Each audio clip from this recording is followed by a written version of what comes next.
Hello, hello. I think I'm live. I am. There's a little red button up there. So I'm trying something new today. I'm Lynn Zara, by the way, coming at you here from New York. And trying something new today. So I have a live on Facebook and a live going on Instagram. So Instagram, I'm sorry, because I don't really know where to look. So if I look a little cockeyed, that's why. So welcome. We're going to review today chapter 2 of Mel Robbins' book. Oh, I need to swipe because I can't see who's coming or I get nervous. Stop Saying You're Fine. So why did I swipe? Because I still get nervous as heck about lives. So I don't want to see your comments yet because I can't handle them. It totally distracts me. But I would love, love, love to know who is watching. So if you would please, if you're comfortable, put in the comments, tell me that you're here, anything. I don't care. Just put, a space in the comments and it'll show me that you're here. And I really appreciate it. And I appreciate you being here. So happy Wednesday. It's Wealth Wednesday, by the way. That's the day that you do a random act of kindness for a stranger involving a financial transaction. If you don't know what I mean, please look on my Facebook page. There's lots of lives about that. So last week we talked about why does a snooze button kill your life? Again, that video is on my page. Go ahead and go back and look, and you can see what we were talking about. And again, this week, the first 5 people who, make a comment that they want the book are going to get the book for free from me on Audible. I just found out that you can, it's endless what you can give out, but I'm only going to say the first 5 because I'm super busy otherwise, and I want to make sure that I follow up with you and really get it done. Okay. So let's dive right in. The book is Mel Robbins' book, and it is called Stop Saying You're Fine, and we reviewed chapter 1, and here goes chapter 2. This is all about the brain again. I think we talked about that some last week. I forget the title. I think it's The Brain Likes Anti-Actions and Fake Limits. By the way, I always have notes, because otherwise I have no idea what I'm talking about. I forget. So she talks about hitting snooze, running errands, taking a long lunch, putting small projects first, putting together a photo album or something. Or, oh my God, I have to clean the bathroom before I do that. That thing that is going to actually move me forward in life. She says that small rush of satisfaction totally keeps you from getting to your goals. You end up spinning circles around yourself instead of growing in any way, shape, or form. And you know what? If we're not growing, what are we doing? We're alive. We're growing all the time. If you're stagnant, you really might want to check yourself. I had to do that. I usually talk about depression and anxiety because I just want to be real, and I totally struggle with both. I've had times in my life where I am not doing anything. Swipe right. Okay, I got to swipe right. I'm so sorry for those of you making comments because I can't. If you are, I can't see them. So what I want you to remember, and we talked about this last week, you can blame your unconscious mind. You totally have permission. You can blame it, yell at it, fight it, do whatever you want with that unconscious mind because it lies to you. It does not tell you the truth. We are wired to protect ourselves back from the caveman ages. I know I'm repeating myself, but I tell you, if there's somebody new, you need to hear it. Whatever your mind is telling you, 99% of the time it is trying to keep you safe and it is trying to keep you from growing. So if you don't act now rather than later, you're going to be stuck. And we want to get unstuck. We want to be unstuck in our lives and move forward, right? Who doesn't? I mean, all of us have something we want to achieve. If it's cleaning up the garage, you got to take small steps to do it. I don't care what it is. But your dreams and your thoughts get beat down by the caveman wiring. We know that part. So you need to trick your brain. And that's a lot of what this book is about. Trick your brain. That means you have to, do things that you don't want to do. Take the steps that you need to take. And I love this one. Act like you are already who you want to be. Act like you already have what you want to have. And that goes, a lot of my trainers say that. Just act like you already have it. If you are scared to death of, making new friends, for example, walk by everybody with a smile and a positive, I'm here. Hello. Even if you feel like you want to cringe inside and you don't even really want them to answer you, it will help you. You will make a friend. It will move you forward. So pretend until you feel it. What else? Oh, I like this too because it can get so overwhelming. Like I was getting overwhelmed. I was writing down my dreams and I'm like, holy crap, that's too much to take on. So she says to pick one area that you want to change. Take a list, all the things, I actually did this, that you need to make it happen. Just sit down and write the list. Who cares if you think you can do it, think you can't do it? Sit down, write the list of what is it going to take to make this happen. And then do it. I don't care which one you do. I don't care what order it's in. It so doesn't matter. That's what Mel says. Just reset your brain. You're going to awaken that powerful side. You will stop hitting the snooze button if you just take action.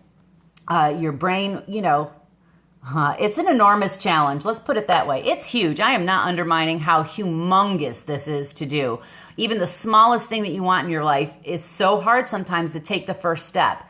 But if you allow yourself to realize all those little baby steps, if you wrote down 20 things or 50 things about what you want in your life and what it would take to get it, and you only did 5 of those steps one week, you're 5 steps closer to what you want. Stop judging yourself on whether it was the right thing to choose or, how could you possibly do the rest or how hard it was, because you need to keep going. Otherwise, what else do we have? Stagnant.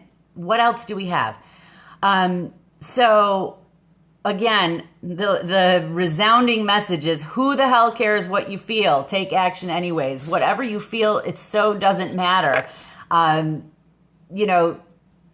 It just doesn't matter. I do a lot more on that in the previous live, so you're welcome to go watch it. So another big thing, I hear it all the time. It's a great example. Everybody says, I don't have the time. I don't have the time to do that, right? Yes, you do. Yes, you do. Because time is happening no matter what, and every single human being that you meet on this earth has the exact same amount of time to accomplish what they want to accomplish. So look around you. Who else is in your exact same circumstances with the exact same little tiny amount of free time, but they've accomplished things that you wish you had. They have things that you admire. They have achieved things that you feel like are impossible. Stop it. 24 hours in a day, we all have the same amount of time, and time just keeps moving along. So you might as well move with it and take steps to go. All right, I'm on a rant. Yeah, in my business, I was writing that. I hear that all the time, but I can't do it. Yes, you can. Yes, you can. I still had a full-time job. I was totally in depression. I worked like 15 minutes a day, but guess what? I have a team. I have a business.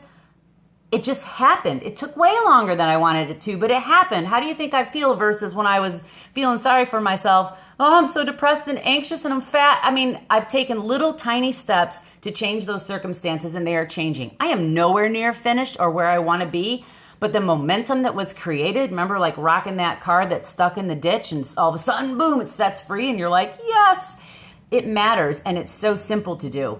It's not easy. We talked about that, but it's simple. Almost everything you want is simple, not easy. Because if it was, everybody would be a millionaire. Everybody would be fit. Everybody would have every single thing they want in their life. Perfect marriage, perfect kids, etc. So another thing, by resisting that urge to stall and procrastinate and keep your old habits alive, is that all of a sudden opportunities open up to you. If you're open, if you're pretending like you are who you want to be, if you're pretending that you are confident in a certain situation, if you are pretending that, hey, I already have a successful business, I know exactly what I'm doing. I have to do that a lot. I have to do that before I get on these lives. I never want to go live. And now I'm going live on 2 platforms, I think. I didn't want to do that, but I did it anyways, because I'm pretending like I'm super solid, confident, got this in the bag. Because each time I do it, I do get closer to that goal. So ignore the resistance, make mistakes. She says to just push through, and all of a sudden opportunities will arise that you were looking for. Don't we want to thrive rather than survive? It's one of her biggest sayings. We want to thrive rather than survive. And if you don't know what I'm talking about, or you just joined me now, Mel Robbins' book, Stop Saying You're Fine, is what we're kind of reviewing every Wednesday night until we finish. It's like 11 weeks. I'm going to do some other lives in between because that's quite a while to not talk to you. And I like talking to you. I hate the lives, but I like it afterwards because I like the comments. I like the people who've watched. I like to think that I'm putting a little bit of value into the world, whether it's to one of you watching or 100 of you. It really just doesn't matter. So I want you to think about, or she does. If I say I, it's all from her book, okay? What do you do well? What do you like get compliments on? What do you maybe you bake something, maybe you create something and everybody's like, oh my God, you should sell those. Well, if you want to, and it is a confident feeling, sell them. Write down every single thing that you would need to do to possibly sell something, and don't get overwhelmed by it. Just take a step. Any step, take one toward doing that. That's just a really good example, I thought, because I know so many talented people who are like, I could never make money doing that, or I would never get noticed, or I'm not good enough because look at so-and-so. My God, if I did that, there are such gurus in this business, I would just crawl under the covers and never do a thing. So it's like sticking your neck out. She says, stop thinking, stop making excuses, and just do it. Worry and fear will always win if you don't take a step through the fear. We know that. We know that. Again, simple, not easy. So follow the impulses. Act in those 5 seconds when you think, I should do that, and then you don't do it because you waited 5 seconds and you can't take the action after that, or it's very, very difficult to. And then that'll push you toward your dream. So another thing she says is anything that you want to succeed at, or if you put yourself out there and you're like, I would like to start a business selling my muffins or my homemade granola or whatever it is, then tell someone. One of the biggest steps is to tell someone what you are going to do so that you create accountability. It's huge. I told my family a few months after I actually began the business, I said, hey, this is what I'm doing. I'm not going to be available as much. I'm not going to be able to spend all my free time either chatting with you or with my mama, like going to see her. Do you think I'd rather go see my mother every single day than work on a business, right? But I made a commitment and I stated it out loud to a few select people. And long before I've had success that I want to have, and it's working because they're checking in on me. And they also, maybe more importantly for some of you that have families and a lot of distraction in your life, or maybe people who don't support you, let them know and let them know why you're doing what you're doing. And chances are you'll get some support. And also, I got to say, this is from another trainer. If you don't get support, so what? It is not a reason to stop pursuing your dreams. And oftentimes, once you achieve something, whoever wasn't really supportive or said, geez, you're not spending enough time doing what I want you to be doing with me, ends up saying, all right, congratulations, you did this. I am so proud of you, and jumps on board.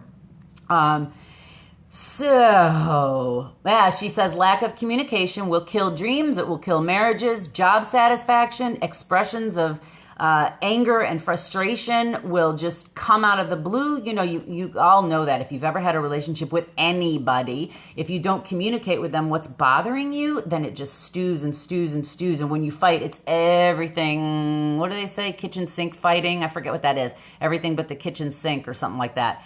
Meaning you just bring up every single thing because you haven't worked out anything. You haven't taken a small step in any way to change.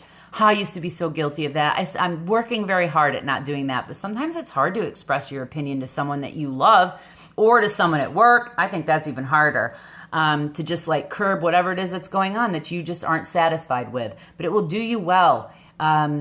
Instead of resentment and pain, and lack of joy in your life, you can have what you want. You can have peace and comfort and success. So she says to take a look at where you have settled into a routine in your life. Is it good or bad? Are you spinning about what you could be, what could happen, what you really want, what you've thought about for the last, 5 or 20 years? And how long can you keep that up until life just isn't what you want it to be and you're stewing in maybe resentment, maybe guilt, maybe, what is it when you look back at the past and you haven't done, like missed chances and all that good stuff. So act in 5 seconds, dream big, and take action. Don't keep questioning your dreams, okay? So I think this is going to be a short one because this is a good example. I didn't have as much time as I wanted to because I procrastinated a little during the week and I was having trouble like taking my walk and stuff. So I'm not as prepared as I wanted to be, and I didn't cover as much as I did last week. But so what? I'm here. I'm doing this. It will help me grow. If it helps one of you feel something, then it was worth my time and worth my energy and worth my, oh my God, I don't want to do this. So I'll leave you with kind of the highlights of the rest of it. Staying stuck will keep you in misery. Taking small steps will boost your joy. Over and over and over. Take the small steps over and over and over and soon you will see that that misery is working and moving closer and closer to joy in your life or health in your life, whatever it is that you desire, that you know you can do, but you just put off. No more excuses. New things, they don't feel safe. Do them anyways. Thinking about what if is literally torture. It leads nowhere and it keeps you trapped. It makes you stuck. To get unstuck, you've got to find the powerful you. Stop hitting the snooze button. Like she said in that first chapter, stop hitting it. Make yourself powerful. You have control over that. Jump out of bed, put your 2 feet on the ground, and do one thing from your list. Just one thing. I don't care how bitty it is. Just do it. I've been doing that and it works. I like this one too, because my dad always said this to me. I'd be like, Dad, I'm so nervous I can't do it. And he would say, Lynanne, turn on your actress button, because when your actress button is on, you rock. And I used to get so pissed at him for saying that, but it's so true. Mel says something along those lines. Turn on your actor button and take the small steps. Believe that you're already there. Nobody knows that you're not. If I didn't tell you I was really nervous and hated doing lives, I doubt you would know that. I don't think so. Because when I'm done, there's just people, that say, oh my God, you're so comfortable. I could never do that. Yes, you can. I don't want to do it. You hit the button and then there it's going and you just do it. So let's please stop pretending, and I'm right with you, that everything is okay, that you're just fine. Because fine, it just isn't enough. Let's cut the bullshit, get our crap together, and just keep moving forward. You're going to get so tired of hearing me say this, but you're going to hear it forever. Small steps, because it's making me better, and it's making other people that I know better in so many ways in their life. So, again, if you want this book on Audible for free, go ahead and drop me a comment, or, you can send me a private message if you're private about this. If you're watching this on the replay, I really, really, really want to know that you're here. I want to reach out and tell you thank you. It really matters, and I'm so appreciative that you take a minute out of your life to watch me chat. So I'll see you next Wednesday night at 8 about this topic. Now, if I do what I'm supposed to do, I'll see you one night before that, because my goal is 2 to 3 lives a week, and we'll just add another one on. But it won't be about this topic. I'll keep this on Wednesday nights for those of you that are kind of following along. So that's it. Happy Wednesday. Talk soon. Mwah. Much love to all of you. Now let's see if I can figure out how to finish these both. All right, guys. Bye-bye.